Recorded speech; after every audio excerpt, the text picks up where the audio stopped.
Mesdames et messieurs, bienvenue dans ce grand théâtre où les spectateurs applaudissent, sans même savoir quelle pièce ils regardent. On appelle ça la société moderne. Et la pièce en question, c'est une tragédie comique, écrite par l'élite et jouée par nous tous. Regardez autour de vous, on vit à une époque où l'information n'a jamais été aussi accessible, et pourtant, jamais les masses n'ont semblé aussi ignorantes. Ce n'est pas un accident, ce n'est pas une coïncidence. C'est une stratégie. Parce que des masses ignorantes, ce sont des masses dociles. Et des masses dociles, ça fait de bons consommateurs, de bons électeurs, et surtout, de bons esclaves. L'élite n'a pas besoin de chaînes pour contrôler les foules. Elle a trouvé mieux, l'overdose d'informations. Trop de données, trop de distractions, trop de débats stériles. Résultat, personne ne sait plus distinguer le vrai du faux, l'important du futile. On discute de la dernière danse TikTok, pendant qu'on signe, sans lire, des lois qui grignotent nos libertés. On se passionne pour les histoires de célébrités, pendant que des décisions économiques nous enchaînent pour plusieurs générations. C'est ça, le règne de l'ignorance, pas une ignorance vide, mais une ignorance saturée.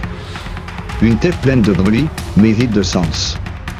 Comme disait Orwell, le meilleur moyen de contrôler les gens, c'est de les priver de leur histoire. Aujourd'hui, on ne vous prive pas de l'histoire. On vous la réécrit, on vous la déguise, on vous la transforme en série Netflix. Plus simple, plus fun, plus digeste. Et vous savez quoi? Ça marche. Car qui se rebelle contre un système qu'il ne comprend pas? Qui remet en question une réalité qu'il n'a jamais appris à analyser? L'élite fabrique des citoyens avec un QI de poisson rouge, mais un ego de lion. On croit tout savoir, parce qu'on a lu un thread Twitter de 3 lignes, mais au fond, on ne sait rien. Et ce vide, on le remplit avec des likes, des opinions recyclées, des indignations à la mode. Pendant ce temps, les vrais décideurs avancent. Ils réduisent l'éducation à des slogans.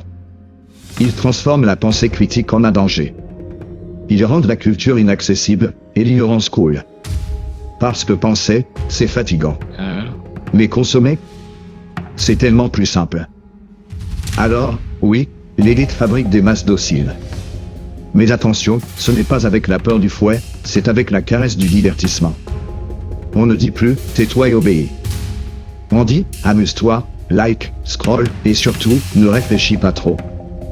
Et le résultat, c'est nous, une civilisation où des millions d'êtres humains passent plus de temps à débattre de la couleur d'une robe, que du futur de leur liberté. Où des slogans remplacent les idées. Où les masses sont persuadées d'être libres, parce qu'elles peuvent choisir entre Coca et Pepsi. Voilà le règne de l'ignorance. Un règne invisible, mais terriblement efficace. Alors, la question que je vous pose est simple, jusqu'à quand? Jusqu'à quand accepterons-nous d'applaudir la pièce, sans jamais lire le script? Ici l'œil public. Et souvenez-vous, ce que vous ignorez, ne disparaît pas. Ça vous contrôle.